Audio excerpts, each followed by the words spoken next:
Hey y'all, it's Laura and welcome back to DIY Stash Kits. So this year we are doing mini kits, which means I am going to have a more focused look at DIY stash kits. And some of our kits may be just a wee bit more themed than I normally do. I do usually try to keep it fairly generic, but because we're only making 4 to 5 layouts with these mini kits, I think we can get a little bit more themed and a little bit more focused on what photos we're going to scrap.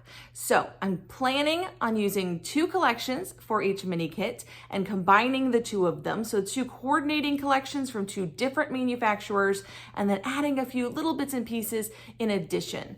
Now I'm trying not to go overboard with these kits, but y'all know I love my options. And so we'll have quite a few embellishment options added in, but trying not to go overboard. I don't want to overwhelm myself. I just want to have enough options that I can create 4 to 5 different layouts so that the layouts don't all look the same. So let's head over to the desk and see what we're doing for this month. As promised, here is the DIY mini kit recipe that I'm going to be using. So go ahead and screenshot that if you like and save it to create your own mini kits. I would recommend grabbing 2 main collections as your guide for your mini kit. That way you're not trying to match colors. It might get really difficult to match colors for so few items or stretch your color scheme past a couple of colors. If you go with more than 2 collections, you can certainly bring in extra things that are more neutral in color from any different manufacturer, but I'm going to recommend 2 main collections that you're blending together. I'm going to say 5 12 by 12 papers and a small paper pad. I'm going to recommend a cut apart or an icons sheet, and I'll show you an example of that.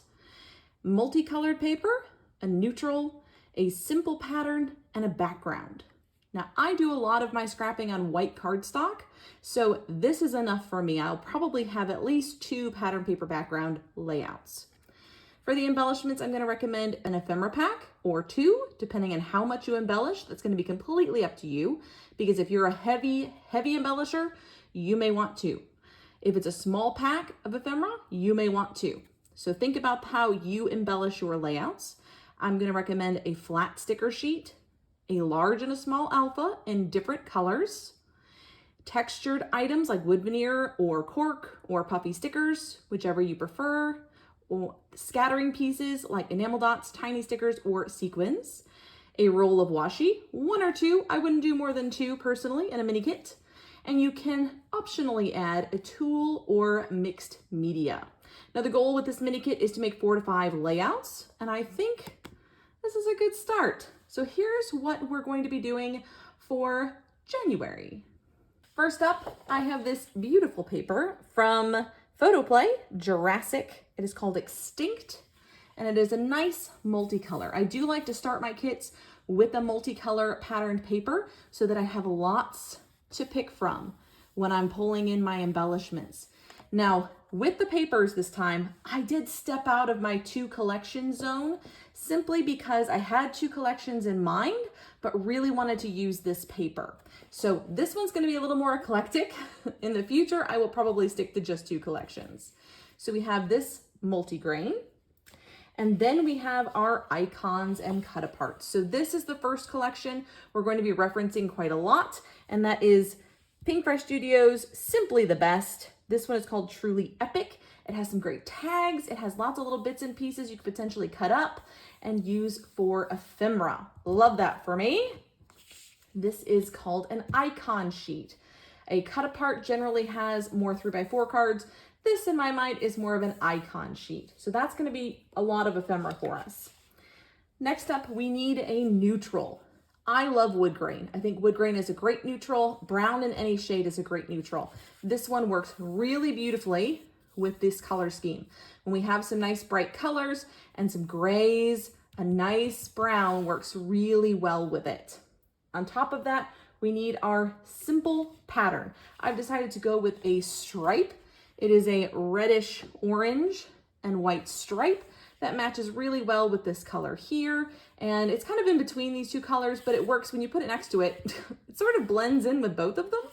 And so we have a nice simple pattern, our neutral, our icon sheet, and our multicolor. So what's left? Our background. And this one, I'm stepping out of my comfort zone in a big way. This bright green is not normally something I go for, but it's part of that Pink Fresh Studio line, The Best Day, and it was sitting in my stash, so I decided to go ahead and pull it in. This one's Felicity Jane. I think this one's Hip Kit, and this one's Pink Fresh Studio. This one's Photo Play. So like I said, on this first kit, I have stepped a little outside of the rules I've even established for myself, but in the future, I'm probably going to stick with 2 collections overall. I just wanted to have a bit of a play with this one. Now, in addition, I have brought in a super cool 6x6 paper pad, and I think the colors will work really well. There's a lot of neutrals, a lot of bright colors, a lot of potential for cutting out icons and things too. Maybe that we could potentially use. Opens up our options. If I don't need this, totally fine. I think I might though. Might be good for layering especially. In addition to that, I have included some layering pieces. Ephemera. This is the second collection I'm really focusing on. It is Cocoa Vanilla's Legendary. And it has, if you look here, a lot of the same colors we're looking for. Those deep blues, the grays, the browns, the yellow and orange and green. It's going to work really, really well with this kit. In addition, we have the titles. Now, did I have to include this? No. Do I suspect that I will only use maybe 2 or 3 of these? Yes. But I like giving myself options. So we have titles. In addition, I found these, I think they're Heidi Swap sticker labels with a nice little wood grain texture on them. And I thought they would be a really nice layering piece as well. In addition, I have found this little pocket. I'm gonna guess and say this is potentially Felicity Jane, but it's not marked. So it could be anybody, really, I don't know. But it works, and I think it'd be a nice layering piece to add to this kit. And in addition, I have found a lovely cut file, and it came with a Just for Boys kit that I purchased for another video. And I decided to go ahead and see if we can use it. I thought these triangles kind of look like mountains, and we're gonna be doing some scouting and camping photos in January. So I thought this would be perfect.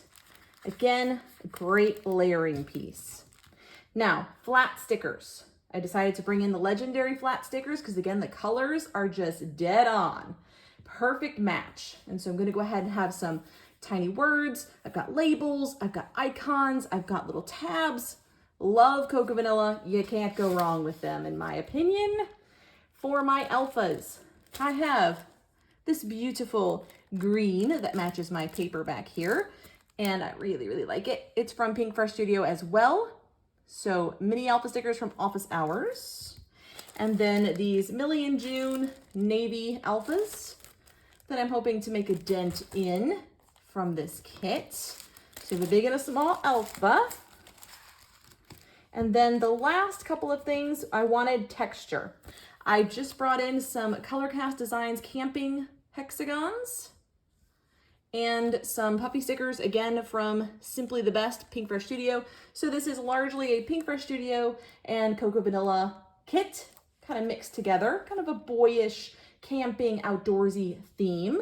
And finishing it off, I have my scattering pieces, which are these lovely freckled fawn enamel dots in the colors we need, and some washi tape. This is from Vicky Booten, and I think it's one of her newer ranges that came from, little butterflies. I really liked the colors in that. So this is our mini kit. As you can see, it actually fits on screen all together. My normal kits are about twice this big, but yes, I have given myself some extra bits and pieces. We'll see how it goes. If I feel like this is too much, then next month I'll scale it back. But I think this is gonna work out. I've given myself enough options, things to pick from, that I think I'm gonna have a lot of fun playing with it. And that's the whole point, isn't it? So if you have any questions about the mini kit series, let me know in the comments below. I will be doing all of my layouts with this kit on camera. You will see all of them. So that is another reason I've gone to the mini kit side. I hope you have enjoyed this one. Let me know what you think in the comments below. And until next time, bye y'all.